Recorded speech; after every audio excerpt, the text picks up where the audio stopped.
അങ്ങനെ ഗോവ സീരീസിൽ ഏറ്റവും ലാസ്റ്റ് വീഡിയോ ആണ് ഇത്. അങ്ങനെ നമ്മൾ റൂമൊക്കെ വെക്കേറ്റ് ചെയ്തിട്ട് 9 o'clock നമുക്ക് ബൈക്ക് തിരിച്ചു കൊടുക്കണമായിരുന്നു. അതുകൊണ്ട് നമ്മൾ നേരത്തെ വന്നു. അങ്ങനെ നമ്മൾ ബൈക്ക് തിരിച്ചു കൊടുത്തപ്പോൾ ഒരു പരാതിയും ഇല്ലാതെ, ഒന്നും നോക്കാതെ, സ്ക്രാച്ച് ഉണ്ടോ എന്ന് പോലും നോക്കാതെ നമ്മൾ ആദ്യം അടച്ചിരുന്ന ഡെപ്പോസിറ്റ് എമൗണ്ട് ഉടനെ തന്നെ ഗൂഗിൾ പേയിൽ നമുക്ക് ഇട്ട് തന്നായിരുന്നു. അപ്പോൾ നിങ്ങൾക്ക് പുള്ളിക്കാരൻ്റെ നമ്പർ ആവശ്യമുണ്ടെങ്കിൽ താഴെ കമൻറ്റ് ചെയ്യുക. ദിവ്യത്തിൽ നിന്ന് കൊച്ചിയിലോട്ട് വരുന്ന ആദ്യത്തെ ട്രെയിൻ 12 മണിക്കാണ്. അതുകൊണ്ട് നമ്മൾ ഫസ്റ്റ് ട്രെയിൻ തന്നെ ആയിരുന്നു ബുക്ക് ചെയ്തിരുന്നത്. കുറച്ച് നേരം ഉണ്ടായതുകൊണ്ട് നമ്മൾ എക്സിക്യൂട്ടീവ് ലോഞ്ചിൽ നമ്മൾ 2 സീറ്റ് ബുക്ക് ചെയ്തിട്ടുണ്ടായിരുന്നു. എക്സിക്യൂട്ടീവ് ചെയറിന് ഒരാൾക്ക് 1 മണിക്കൂറിന് 50 രൂപയും റിക്ലൈനറിന് ഒരാൾക്ക് 1 മണിക്കൂറിന് 100 രൂപയൊക്കെ ആയിരുന്നു.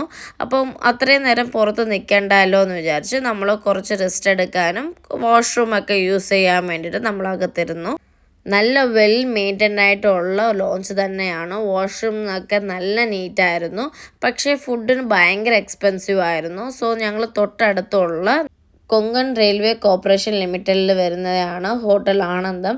അത്യാവശ്യം നല്ല ഫുഡാണ് അവിടെ സെർവ് ചെയ്യുന്നത്. ഞങ്ങൾ ലഞ്ചും ബ്രേക്ക്ഫാസ്റ്റും അവിടെ തന്നെയായിരുന്നു കഴിച്ചത്. ലഞ്ചിന് ഭയങ്കര തിരക്കായിരുന്നു. സോ നേരത്തെ വരണം, അല്ലെങ്കിൽ ഈ കൗണ്ടറിൽ നമുക്ക് ബുക്ക് ചെയ്യാൻ പറ്റും. അകത്ത് നമുക്ക് കയറാൻ പറ്റത്തില്ലായിരുന്നു, അത്രയ്ക്ക് തിരക്കായിരുന്നു ലഞ്ചിന് വന്നപ്പം.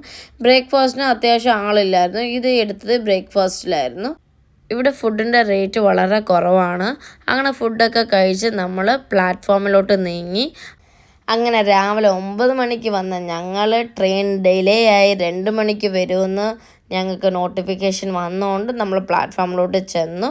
പക്ഷേ ട്രെയിൻ അങ്ങനെ തൗസൻഡ്സ് ഓഫ് ഫോട്ടോസും ഹാർട്ട് ഫുൾ ഓഫ് മെമ്മറീസും 0 ബാലൻസുമായിട്ട് ഗോവയിൽ നിന്ന് തിരിച്ചു വന്നു.